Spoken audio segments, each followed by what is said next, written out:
In the name of God, Father, Son, and Holy Spirit. Amen. Well, it's so good to be back with you again. It feels like I've been away forever. It's an exciting, wonderful trip, and you're going to hear a lot about it over the next few months, I'm sure. But what you've probably been hearing about while I've been gone is the theme of this year's stewardship campaign, which is transforming generosity. Have you heard that phrase at all in the last few weeks? Yeah, not just me then.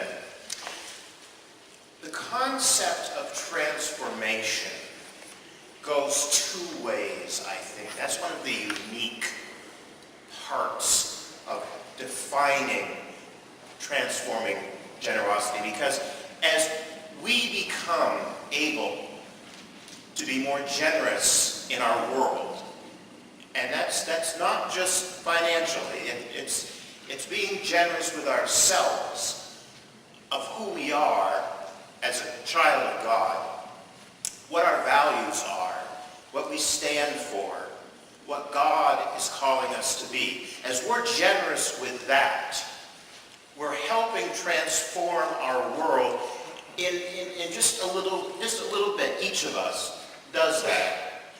But simultaneously, that effort makes room inside of us for God to enter in and the Holy Spirit transform us.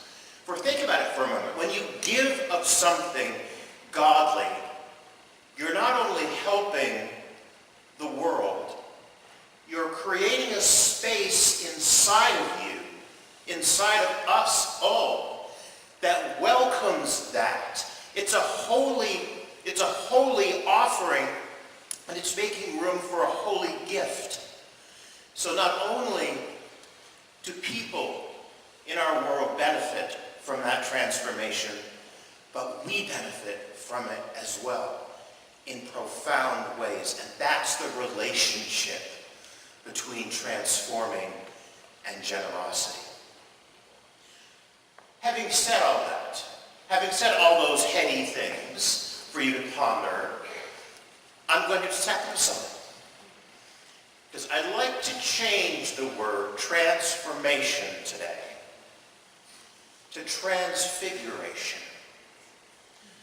Why am I doing that?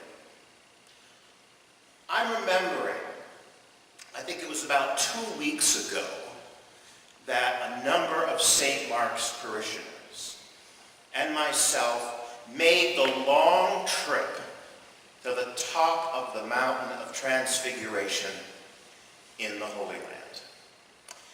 And we stood in front of the church that was constructed on that site. It's a fascinating church architecturally, because as you walk into the church, you suddenly have two levels. You can go down to one altar where a service may be going on, or you may go up to another altar where the service is going on. And the altars are very different. You see them together when you walk in. It's a more simple altar on the ground, and it's a dazzling golden mosaic altar above. I'm sure you've already gone in your mind to where I'm going with the metaphor for this. Transfiguration was a miraculous moment in the lives of the disciples. As they knew Jesus as a human, they also were given a glimpse of Jesus as divine. This was an inspiration because they knew that Jesus was going to have to die, to suffer, to endure the worst the world could shell out. And yet, they were inspired and given this moment, this glimpse of the holiness of the Lord. because we're called to be transfigured too. We're called to recognize that as a child of God, within us, there is an innate holiness. God has destined us to be children, disciples, leaders, teachers, prophets, healers, forgivers, compassionate people in our world. That helps transfigure us. And we need those glimpses of the divine in our lives. I don't know about you, but as I get older, I need to feel a little bit transfigured. My feet get a little sore standing here. I get a little stiffer walking around. Maybe it's all those cobblestone pavements the Romans put in that are now pretty uneven. Maybe we've lost someone in our lives this year. Maybe we're grieving. Maybe we need a glimpse of transfiguration. We need the reminder of the holy in us.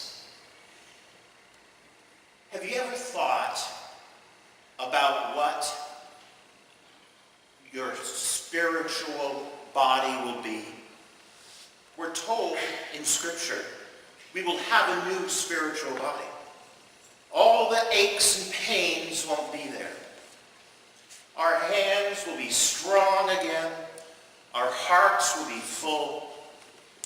Loved ones who we may have known in the last year as we prepare for All Saints' Day and celebrate their lives, those loved ones, however we left them, are transfigured. They're whole. They're new. Everything works in ways better than we can begin to imagine. That's transfiguration. That's the vision we need to hold on to.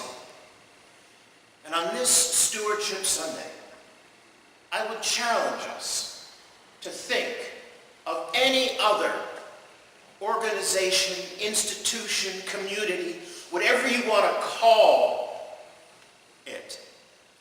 Think of any place as dedicated to transfiguration of the human soul and of a desperate, desperate world than the church when it is doing its best. St. Mark's is a great place. We're doing wonderful ministry. In a moment, we're going to have a chance to fill out a pledge card to help God's ministry and empower it through this community next year. We're going to fold it. And if you feel inclined, you can put it in the mail. But also, if you feel inclined, it's always so inspirational if you come forward and place it here. And then Christopher will offer it up at the altar during communion.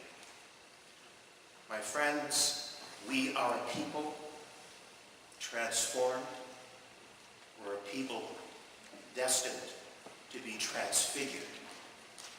And may we all, in our world, be those people, those children God has made us to be.